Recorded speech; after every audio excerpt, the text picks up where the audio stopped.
Ya, yang tampil di layar saat ini adalah TPS di mana Kunwardana tadi pagi Dharma Pongrekun memberikan suaranya pagi tadi. Yang menarik adalah Dharma Pongrekun ini merupakan kali pertama Dharma Pongrekun memberikan suara pada pemilihan umum karena Dharma Pongrekun diketahui sebelumnya adalah merupakan anggota Polri yang tidak diizinkan untuk memberikan hak suaranya. Namun kali ini karena sudah menjadi warga sipil, Dharma Pongrekun boleh memberikan suaranya dan ini menjadi kali pertama Dharma Pongrekun memilih di Pilkada Serentak 2024. Sementara di sebelah kanan layar adalah penghitungan suara yang sedang berlangsung di TPS di mana Anies Baswedan memberikan suaranya pagi tadi. Ya, penghitungan suara masih terus berlanjut di TPS Dharma Pongrekun adalah TPS 031 Lebak Bulus.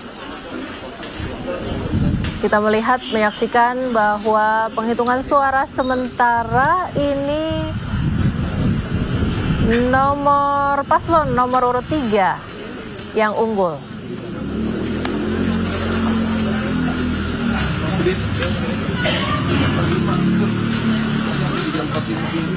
Sementara di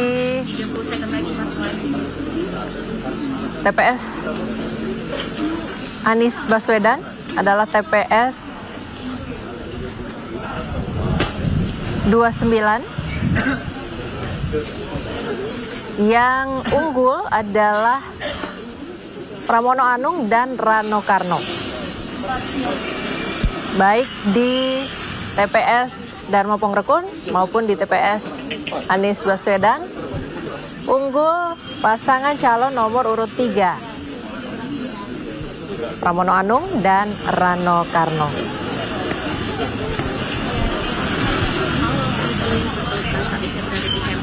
Di TPS Anies Baswedan yang berada di sebelah kanan layar ada 302 suara yang masuk, namun ada sekitar 27 suara yang dinyatakan tidak sah.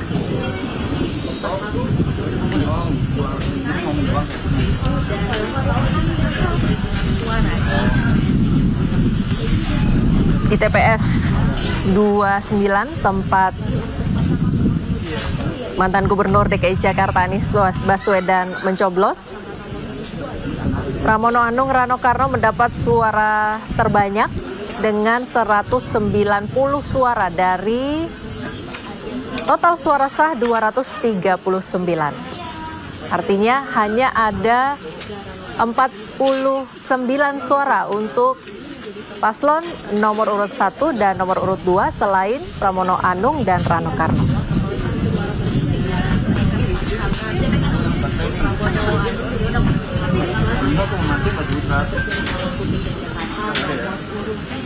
Dan di sini sendiri, Freddy, ada sekitar 592 daftar dari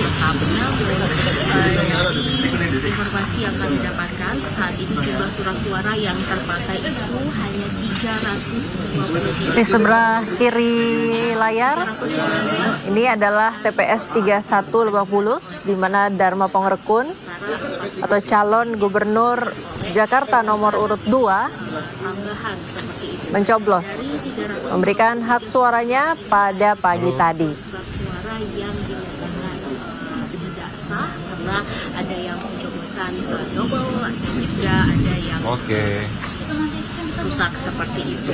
Dan saat diwawancara oleh awak media seusai memberikan hak suaranya pagi tadi, Dharma Pongrekun terlihat sangat senang karena ini merupakan pertama kalinya Dharma Pongrekun bisa ikut memberikan hak suara untuk memilih pemimpin. Karena sebelumnya Dharma Pangrukun diketahui merupakan anggota Polri yang tidak diperkenankan untuk memberikan hak suaranya.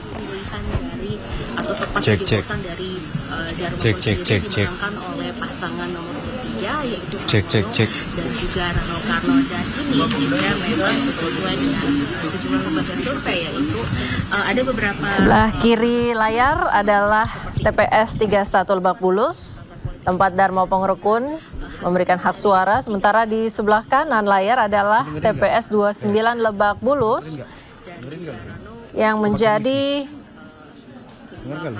tempat Anies Baswedan memberikan suaranya pagi tadi.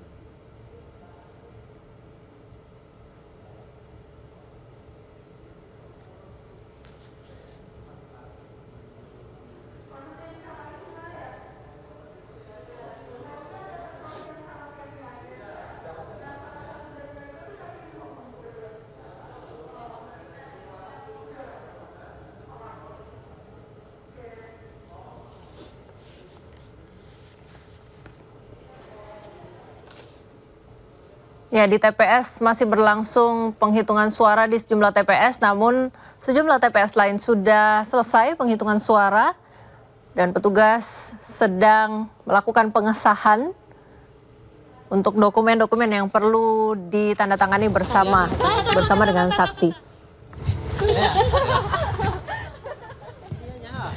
Jadi keliru. Jadi kadiakeun. Jadi kadiakeun itu. Deal? Deal. Artinya 2 juta rupiah. hitung ngalaya. Hitung ngalanya ya. Ayo angkat sekali. Kontennya. Berarti Hitung nggak segini. jadi hitung mana lagi? Tidak berarti. Tetap dia dibereskan teh tapi mau makan jumlah di sini. Ya, kita pindah ke TPS.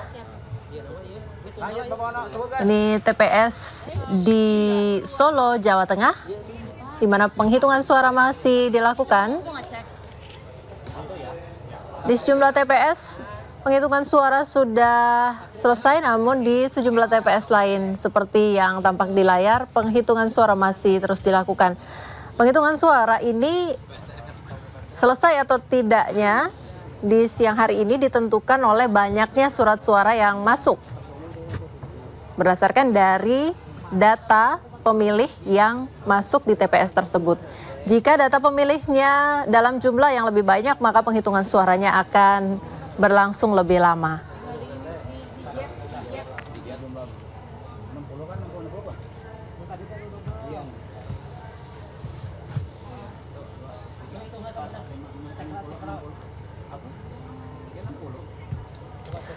Untuk memantau hasil dari suara yang didapat pada hari ini dalam Pilkada Serentak 2024 bisa menggunakan aplikasi Sirekap yang disediakan oleh KPU. Adapun fungsi dari Sirekap ini adalah untuk publikasi hasil penghitungan suara di layar kaca saat ini bahwa sampai yang diharapkan bisa dilakukan secara transparan dan mengurangi kesalahan. 79 suara. Kita tahu bersama bahwa di seluruh TPS penghitungan suara dilakukan secara manual, kemudian digabungkan. 104 suara dan pasangan nomor urut. Ya, sebelah kanan layar merupakan TPS di Solo, Jawa Tengah, di mana Presiden ke-7 Republik Indonesia Joko Widodo dan Ibu Iriana memberikan hak suaranya pada Pilkada 2024 hari ini. Sementara di sebelah kiri layar masih tampil TPS 31 Lebak Bulus, di mana Dharma Pangrukun atau calon gubernur Jakarta nomor urut 2 memberikan suaranya pagi tadi.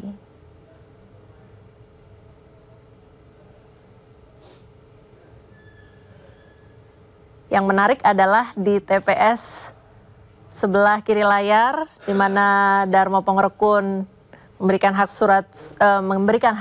suaranya pagi tadi. Yang menarik adalah yang mendapatkan jumlah suara tertinggi adalah paslon nomor urut 3 Pramono Rano.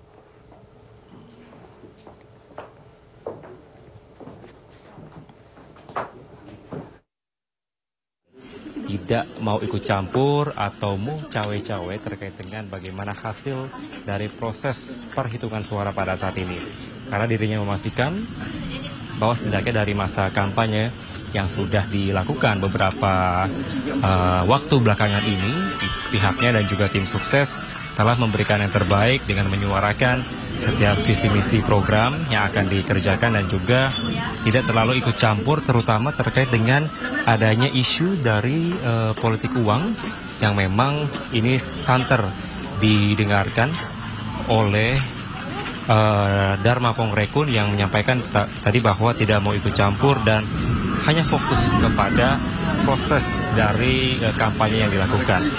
Diandra dan Prisa, sampai dengan saat ini kami masih terus memantau, kami masih terus melihat secara langsung untuk situasi terkini juga dari warga sekitar yang berada di daerah Lebak Bulus, Cilandak, Jakarta Selatan ini, tepatnya di sekitaran TPS 31. Warga terus berdatangan juga untuk menyaksikan langsung bagaimana proses perhitungan surat suara yang juga turut didampingi atau turut dijaga begitu oleh pihak dari keamanan, dari kepolisian setempat yang terus menjaga di sekitar lokasi di TPS 31 ini.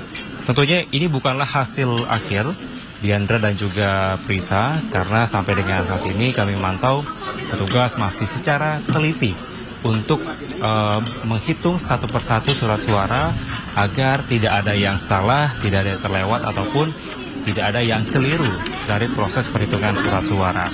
Dan kalau kami juga mendapatkan informasi, Diandra dan juga pemirsa, bahwa pada saat ini juga dari paslon 02 Darmo Pongrekun dan juga Kunwardana saat ini berada di posko pemenangan di Balai Gotong Royong yang berada di Jalan Antasari, Jakarta. Ya pemirsa, kita akan masuk dalam sesi dialog pada sore hari ini, di mana program para paslon sudah disosialisasikan, debat Cagup-Cawagup pun sudah berlangsung indah. Warga sudah memilih tanpa paksaan. Lalu siapakah pemimpin pilihan rakyat yang dinilai memiliki program yang merakyat? Siapakah yang dipercaya memegang pucuk pimpinan Jakarta? Kami akan mengawal penghitungan suara pada Pilkada serentak hari ini.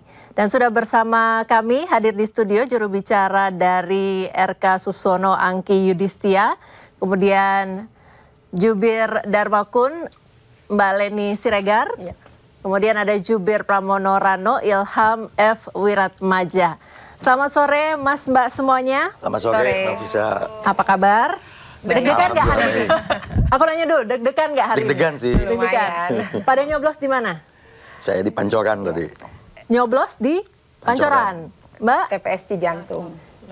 Nyoblos juga, aku juga nyoblos. Iya. Nah, gimana pantauan sampai sore hari ini, Mbak Aki? Pantauan sampai sore hari ini kami masih memantau hasil quick count, tapi bagaimanapun kita tetap menunggulah ya untuk yang resmi dari KPUD. Tapi sampai sekarang ini cukup dinamikanya sangat luar biasa sekali, dan bikin kita deg-degan yang pastikan. Cuman pada akhirnya kami menunggu, kami juga melihat-lihat lagi perjuangan kita kemarin, yang berbulan-bulan kemarin, kita berusaha ketemu sama warga, terus kita berinteraksi sama warga. So far sampai saat ini dukungan sampai dengan masyarakat dan para tokoh-tokoh ini bagus sekali, dan kami masih berharap dan masih menunggu hasil resmi untuk hasilnya, karena yang sekarang ini kita deg-degan sampai kita menunggu hasil resmi nanti. Oke, Mbak Leni? Ya, saya kebetulan juga keliling ya. Hari ini? Iya, keliling ke TPS-TPS di seputaran Kelurahan Cijantung gitu. Dari jam berapa Mbak? Dari pagi. Oke. Dari pagi. Saya sengaja coblos pertama supaya bisa cek-cek ke TPS-TPS gitu ya. Dan saya juga memantau memang antusiasme masyarakat sangat tinggi. Dan memang ya untuk pasangan calon dari kami gitu ya cukup tinggi juga. Dan itu juga membuat kami bersemangat gitu ya untuk menunggu hasil yang pasti gitu ya, bukan dari quick count kalau kami gitu. Kami menunggu kedatangan dari teman-teman saksi di posko kami saat ini gitu. Baik, Mas Ilham? Ya, kami terus monitor Mbak dari tadi mungkin siang ya, tim saksi juga sudah bergerak nih, baik relawan maupun dari partai pendukung, dan memang dukungan yang kami terima ini besar sekali. Jadi di beberapa TPS tadi ya, seperti TPS yang dalam perolehan pileg kemarin, tanda kutip partai pengusung PDIP kalah, ini menang gitu. Luar biasa, di beberapa basis partai lain bisa menang. Artinya kita berpikir bahwa Mas Pram dan Bang Dul ini bisa mengekspansi ya, figurnya punya daya jual ke basis-basis di luar basis-basis partai pendukung gitu sih. Saya kira memang program kampanye dan bagaimana kemudian strategi yang selama ini kita lakukan berarti tepat gitu. Sebenarnya apa daya jualnya yang menurut Anda ini menarik perhatian masyarakat Jakarta? Ya, yang pertama pasti figur ya. Jadi Mas Pram memang satu sisi kan punya pengalaman pemerintahan panjang ya, gitu, dan sosok politisi yang cukup matang, diplomator ulung gitu. Dan Bang Dul kan memang punya popularitas tersendiri ya di Jakarta.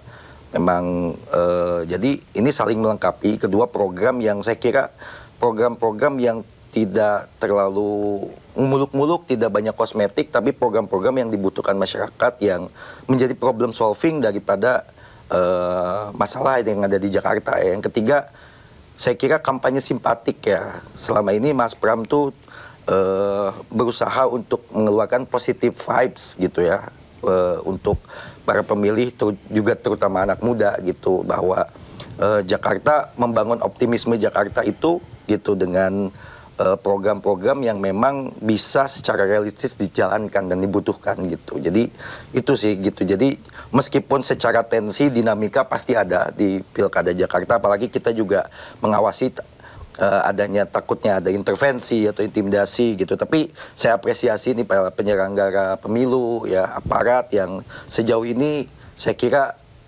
melakukan semua dengan profesional ya. Kami tetap berhati-hati ya, karena kami punya trauma di Pilpres kemarin, tapi saya kira sekarang penyelenggarannya jauh lebih fair, baik, jujur, bersih, dan adil gitu. Gitu saja sih, Pak. Ya, kalau Mbak Angki ini daya tariknya Pak RK dan Pak Suswono apa sebenarnya? Kalau kemarin yang sempat banyak disampaikan adalah tata kota, mungkin karena backgroundnya Pak RK ya, ini arsitek begitu, jadi mungkin fokusnya ke penataan kota dan sebagainya. Itu menurut Anda menarik tidak untuk menarik warga Jakarta memilih nomor 1? Oke, yang menarik itu kita ini DKI, desentralisasi, kolaborasi, dan inovasi. Dan pasti kita tuh nggak bekerja sendirian. Seorang Pak Ridwan Kamil dan Pak Suswono ini, timnya ini, tim suksesnya, simpul relawannya ini luar biasa. Kalau kita lihat partai pengusungannya kita aja udah 15, ya udah. Terus abis itu simpul relawan kita juga udah banyak sekali. Seorang Pak Ridwan Kamil ini kan memang latar belakangnya adalah tata kelola kota, arsitek. Kita diuntungkan dengan itu. Beliau tuh tahu mau membangun Jakarta tuh dari mana, gitu, sampai kemana. Dari hulu ke hilir. Dari hulunya kita beresin juga tata kota, kelolanya kita, pelayanan publiknya. Terus abis itu pendidikan gratis yang nggak cuma untuk negeri, tapi swasta juga.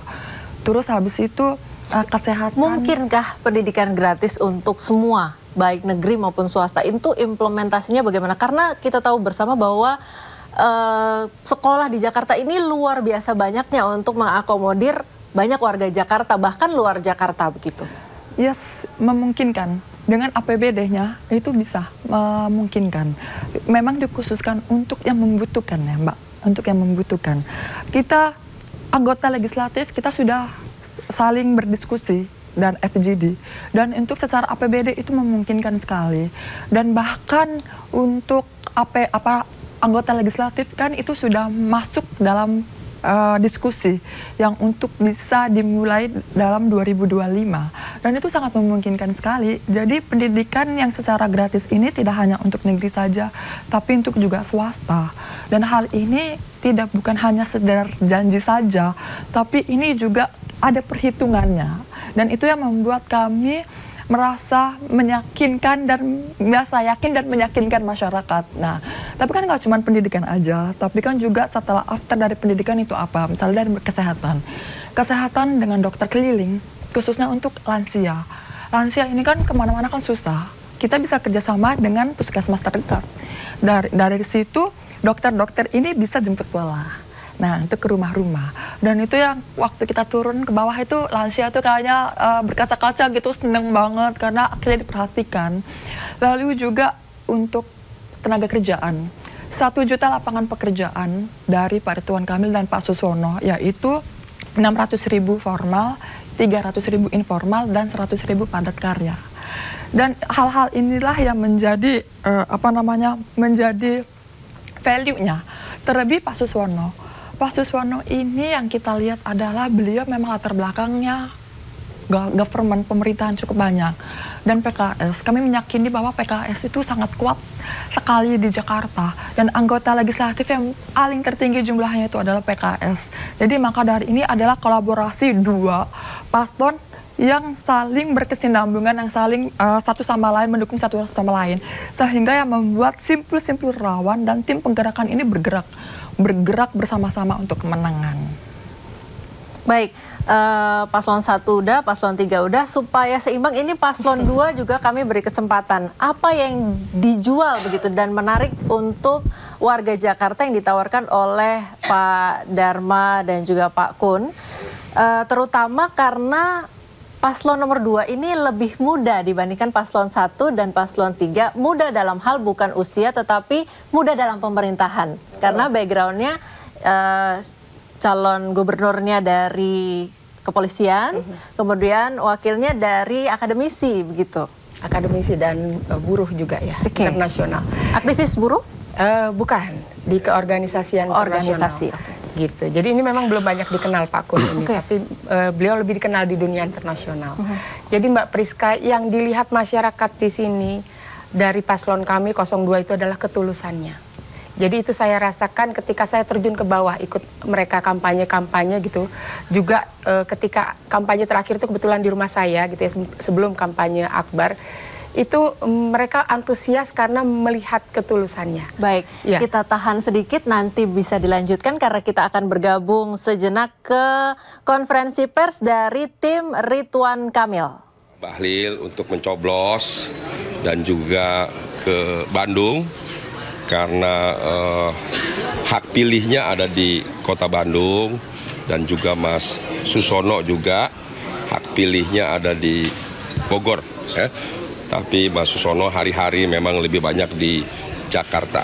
Dan Bang Ridwan memang diminta untuk menjadi calon gubernur di DKI Jakarta. Harapannya nanti kehadiran Bang Ridwan di Jakarta ke depan bisa meningkatkan Jakarta menjadi lebih baik, lebih maju, warganya lebih sejahtera, seperti visi misi program ya, sekolah gratis, kesehatan lebih berkualitas, transportasi terintegrasi di 17 golongan, ada sembako murah dan lain sebagainya. Jadi kita tunggu saja, kita bersyukur tidak hanya di Jakarta, sebetulnya kita bersyukur pantauan kita bersama di seluruh Indonesia, pilkada serentak nasional yang pertama kali ini alhamdulillah ternyata berlangsung dengan damai, dengan baik ya. Siapapun nanti yang terpilih ya, tentu di seluruh Indonesia kita bantu, kita dukung agar semua daerah, provinsi, kabupaten, kota melaksanakan program-programnya